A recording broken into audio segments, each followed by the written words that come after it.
Good morning, everybody. In the last class, we discussed about some of the cell organelles. So, you all know that what is a cell organelle and how a cell organelle can perform different functions to keep a cell alive. Okay. In this class also, we are going to discuss some more cell organelles like mitochondria, ribosome, vacuoles, like that. So, first of all, we are going to discuss about the mitochondria. First of all, we are going to discuss about the mitochondria. Before going to the structure and its functions, we have to learn about a lab activity there. So just observe the activity 2, which is displaying on the screen. First step, make a fresh solution of Janus green bee in a beaker. What is the first step there? Make a fresh solution of Janus green bee in a beaker. So Janus green bee means it's a chemical component which gives color to the substances. In the second step, mix the 200 milligrams of Janus green bee in 100 ml of water. In the first step, we have to prepare Janus green bee solution. In the second step, we have to add this Janus green bee solution to the 100 ml of water. In the third step, we have to take a watch glass. In the third step, we have to take a watch glass and pour some solution in it. In the third step, we have to take a watch glass and pour some Janus green bee and water solution in it. Put the onion peel in the solution and keep it for about half an hour. Next, we have to take a onion peel and place it in the watch glass which is containing Janus green bee and water solution. In the fourth step, keep a piece of onion peel on the slide and wash thoroughly with the water. Next, now we have to remove the onion peel from the watch glass and we have to wash it with the help of water. In the fifth step, we have to place it on a slide and place a cover slip and observe under a microscope. So when we observe this onion peel under a microscope, it looks like the picture as shown in the diagram there. Figure 8a, mitochondria in the onion peel cell. Look at the diagram there. So it looks like that. And when we observe clearly, there are some tiny dots in the cell, in each and every cell. Yes or no? Those dots are called as mitochondria. Those dots are called as mitochondria. So generally, when we observe there is no structure is there, just some dots are there. When we go in depth with the structure of mitochondria, we can observe that mitochondria are in oval or cylindrical shape, which are placed in the cytoplasm. What is the shape of the mitochondria? Oval or cylindrical shape. Oval or cylindrical shape. And where are they placed there? They are placed in the cytoplasm. What is the meaning of cytoplasm? The liquid content which is inside the cell is called as cytoplasm. So these mitochondria are present in the cytoplasm. And next, when coming to the structure of mitochondria, these are all small and spherical cylindrical cell organelles. What is the first point there? Mitochondria are small, spherical and cylindrical. These are all very small in size, spherical in shape and cylindrical. So when coming to the measurement, when coming to the sizes of the mitochondria, and the length is 2 to 8 micron. What is the length there? 2 to 8 micron, and the width is 0.5 micron. Micron means a very tiny measurement. Even we can't see with the help of our eyes. Okay, micron means that minute measurement, and the length is 2 to 8 micron and width is 0.5 micron. And when compare this mitochondria with the nucleus,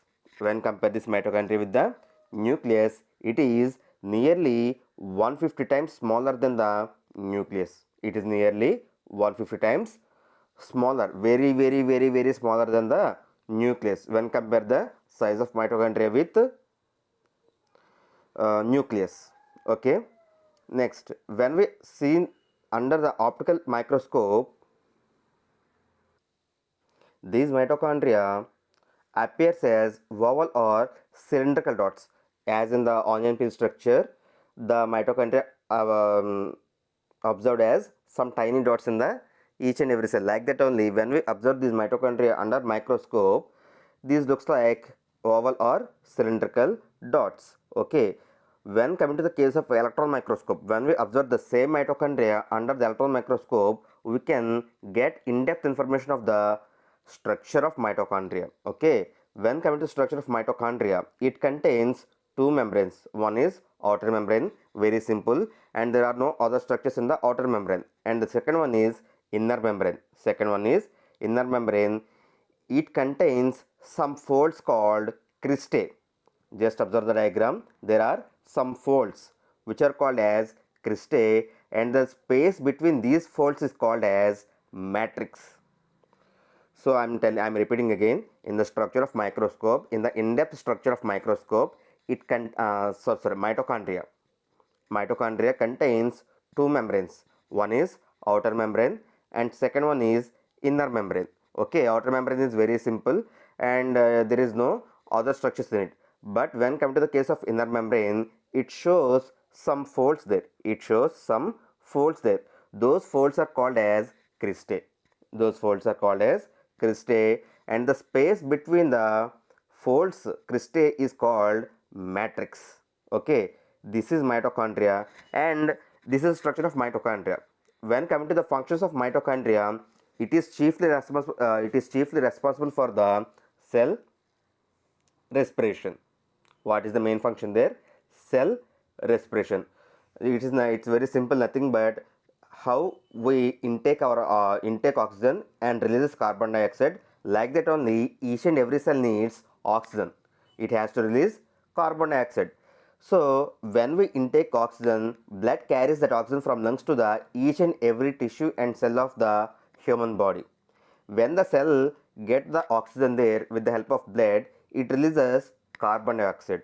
That is called cellular respiration. That is called cellular respiration. What is the meaning of cellular respiration there? Each and every cell have to intake oxygen and releases carbon dioxide. That process is called cellular respiration. That process is called cellular respiration. And also mitochondria stores energy from the respiratory process.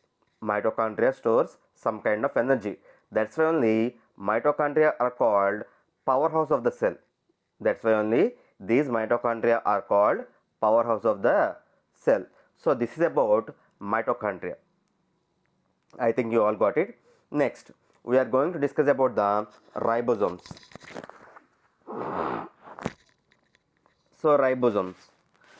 In the last class, we discussed about the endoplasmic reticulum. Okay. In that case, we know that endoplasmic reticulum is two types. One is SER, smooth endoplasmic reticulum, and second one is RER, rough endoplasmic reticulum. One is smooth endoplasmic reticulum because it does not contain any ribosomes on its surface membrane. Okay. When coming to the case of rough endoplasmic reticulum, it contains ribosomes. So what is the location of ribosomes means the ribosomes are placed on the surface membrane of rough endoplasmic reticulum. What is the location of ribosomes here? Like mitochondria placed in the cytoplasm. Okay, irregularly it is placed in the cytoplasm in each and every cell. Okay, when coming to the place of ribosomes, these are all occurs on the surface membrane of rough endoplasmic reticulum, and the main function is preparation of proteins which are helpful in the cell construction. Okay, our body needs number of cells every day. We need number of new cells every day because our body loses number of millions of old cells every day. Okay, that's why our body also needs some new cells. Each and every new cell needs some proteins to construct its structure. So those proteins are prepared by the ribosomes. Next, coming to the case of plastids and chloroplast. Plastids and chloroplast. So when we observe the plants, leaves of plants, green plants leaves, we can see a color greenish. Okay, we all know that plants are in greenish color. And what is the responsible for the greenish color there? Chloroplast. Who is responsible for their chloroplast. So those chloroplasts only can be seen in the plant cells only. That's why only they are in greenish color and not in the animal cells. So that's why animals are not in green color, and also animals cannot perform photosynthesis. We all know the process of photosynthesis, yes or no? What is photosynthesis? Each and every plant leaf takes sunlight and carbon dioxide, prepares glucose in the presence of water. Okay, this all can be happened with the help of chloroplast only, and this chloroplast can be seen only in the plant cells, only in the plant cells. And as usual, the chloroplast is a type of plastid. Okay, chloroplast is a type of plastid. Okay, and plastids do not have any certain shape or certain size. Plastids do not have any certain shape or certain size. At the same time, some are colored and some are colorless. Some of the plastids are colored and some of the plastids are colorless. Those plastids which are colored called chromoplast. Those plastids which are in color called chromoplast, and those plastids which do not possess any color are called leucoplast. I am repeating again. Plastids and chloroplasts are both are same. Okay, the plastids which are present in the leaves of the plants are called chloroplast. The plastids which are present in the leaves of the plants are called chloroplast, and the plastids which possess color like chloroplast, those are called chromoplast. Those are called chromoplast. And if any plastid does not possess any color, which means that it is completely colorless, those are called leucoplast. Those are called leucoplast. At the same time, as I said before, chloroplast does not have any defined shape, defined size like that. Okay, they shows different shapes, different sizes in different plants. So when coming to the case of algae, algae means నాచు మొక్కలు. Okay, algae means నాచు మొక్కలు. So వాటిలో ఎలా ఉంటుందంటే చూస్తున్నాం.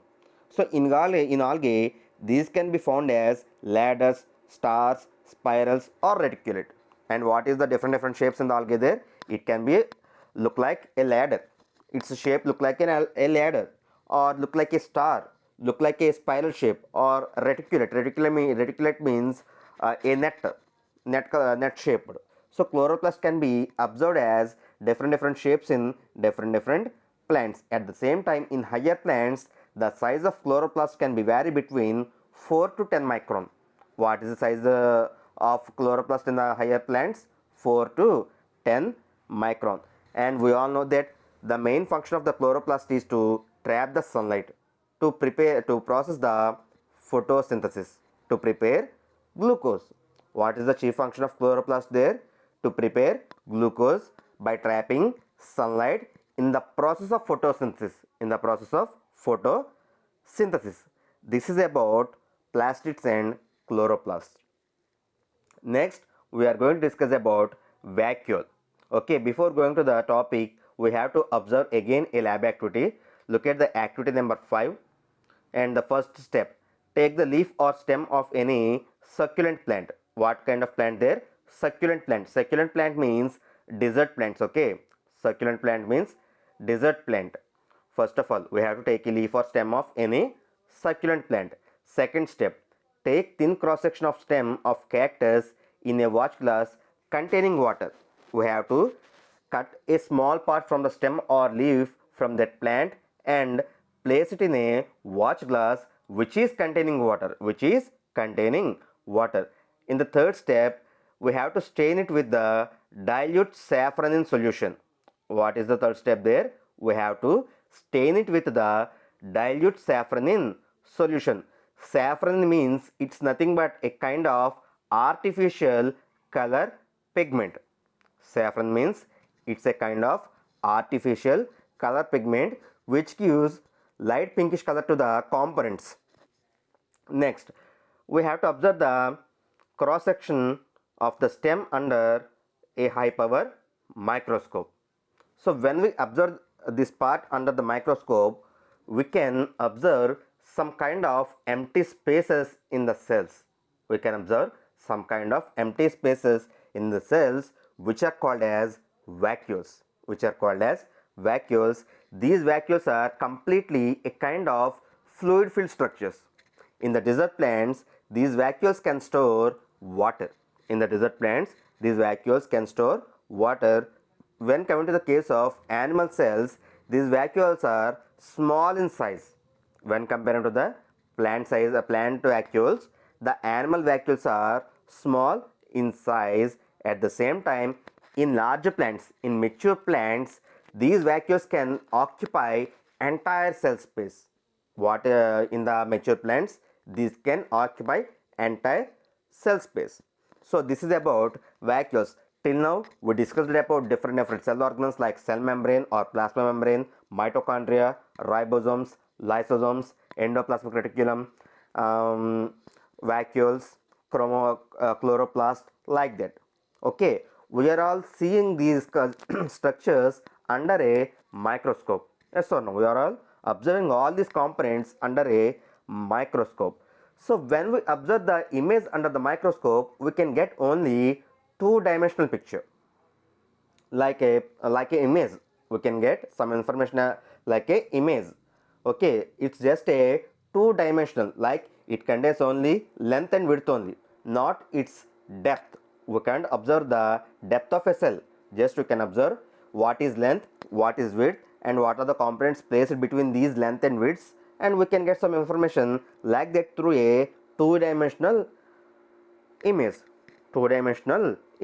But when we observe in depth, slightly in depth the cell, we can observe the depth. In the depth, we can see all these different components placed in different places and performs different functions. Okay, it can be all happen by the help of electronic microscope only. And we have still a doubt there. Where are all these cells coming from? We all know that each and every plant body, every animal body, every human body is made up of number of cells. Yes or no? Number of cells. Each and every cell contains a nucleus. And where are all these cells coming from? And what is the origin for them? So there are so many scientists who research these questions about the cell. Okay, around 1838 to 39, two scientists, those names are Matthias Jakob Schleiden and Theodor Schwann. Who are the scientists there? Jakob Schleiden and Theodor Schwann. Between 1838 and 39, they researched the cell and observe some kind of observations like different cell structures there. They observed that the structure of plant cell and animal cell is completely different, as we discussed in the early classes. Okay, next they proposed a theory. That theory tells that each and every living organism is made up of cell, and the living organism can produce another cell. Okay, I am repeating again. They proposed that each and every living organism like plant or animal or human is made up of completely cells. Each and every living cell can produce another living cell.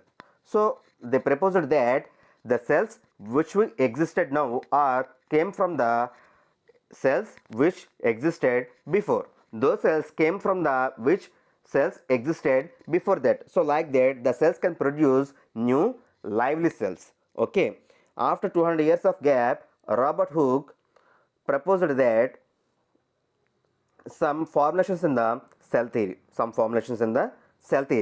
And it's nothing but Schleiden and Schwann proposed cell theory. Robert Hooke made some changes in that cell theory.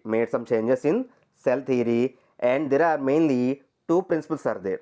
Okay, just look at those 2 points there. First point, all living organisms are composed of cells and product of cell.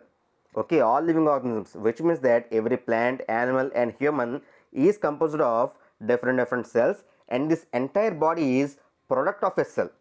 One cell can divide into two. 2 cells can divide into 4, 4 cells can divide into 8, 8 can into 16, 16 to 32, 32 to 64. So like that, the entire human body, entire plant body, entire animal body is made from the only single cell. And the second point, as we discussed earlier, all cells arise from the pre-existing cells. The cells cannot form independently. Okay, these cells can arise from the old cells which were existed before, like that. Okay, this is the lesson, cell structure and functions. I think you all got it. Okay, thank you one and all.